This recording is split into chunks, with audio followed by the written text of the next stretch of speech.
Overthinking is not intelligence. It is not awareness. It is simply your mind trying to control a world that cannot be controlled. And the more you try to control it, the more you lose yourself inside it. Most people think overthinking means thinking too much. But the truth is, overthinking is not thinking deeper. It is thinking louder. It is mental noise, endless loops, imaginary problems, imaginary futures, imaginary conversations, and suddenly, you are no longer living. You are just reacting to thoughts that don't even exist. Overthinking is the silent thief of peace. Your mind doesn't overthink because it wants to hurt you. It overthinks because it is afraid. It fears uncertainty. It fears mistakes. It fears the unknown.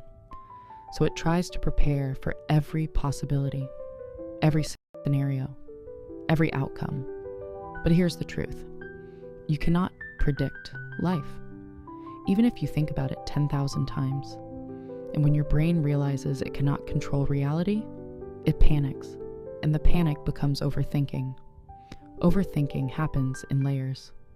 First, it starts with a simple thought. Then, that thought triggers a memory. The memory triggers an emotion. The emotion triggers fear, and the fear triggers more thoughts. And suddenly, you're trapped inside a loop that never ends until you become tired of being tired. You replay old conversations, you rewrite moments, you imagine what you could have said, what you should have done, what you missed. But the past does not care how many times you replay it. It will never change. And the future does not care how much you worry about it. It will still arrive, unpredictable. Overthinking simply steals the only thing you ever truly have. This moment. Your brain thinks overthinking protects you. It thinks, if I analyze everything, nothing will hurt me.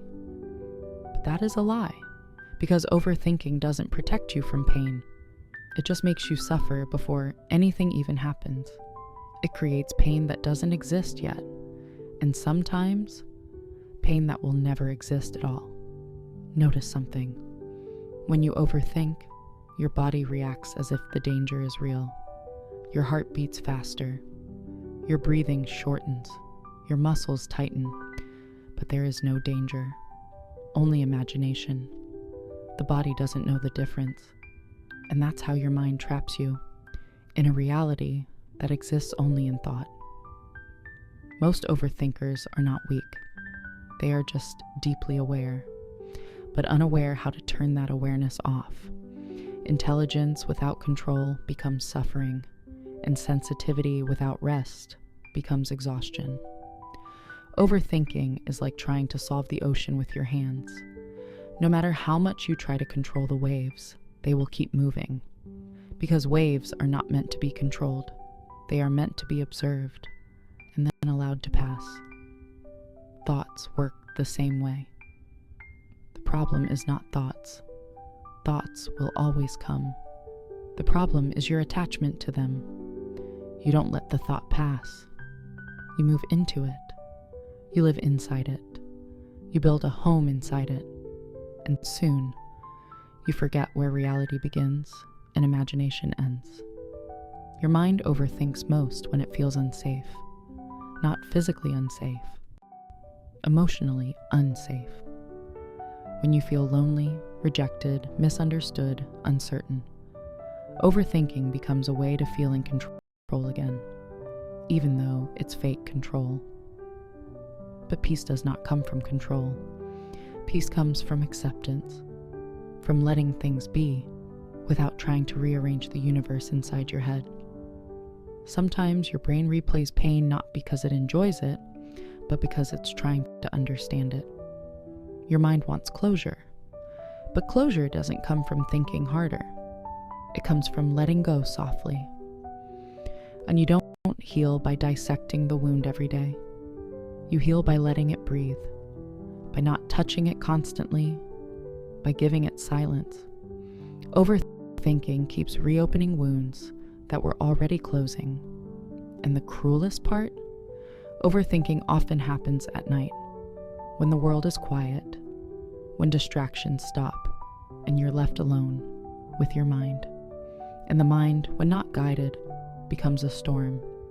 That's why night feels heavier, not because life is worse, but because thoughts become louder. Overthinking makes small problems feel huge. It magnifies fears. It turns uncertainty into panic. It turns silence into danger. It makes you feel like you're behind in life, like everyone else understands something that you don't. But most people are also lost, just in different ways. Your mind compares you to others. But comparison is fuel for overthinking. It creates imaginary timelines, imaginary success standards, imaginary perfection. There is no schedule for life. The only real moment is now. But overthinking never lets you stay in it. You can't think your way out of overthinking. That's the trap. Using thought to escape thought only creates more thought. Instead, you must step out of it, not fight it, not argue with it, not defeat it, just step out. Like stepping out of loud traffic into silence. The key is not stopping your thoughts. The key is changing your relationship with them. Let them come. Let them speak. Let them pass. But don't build a story around every thought. A thought is not a command. It's just mental weather. And just like weather, it always changes. Some thoughts are just noise. Background static. Your job is not to silence the static.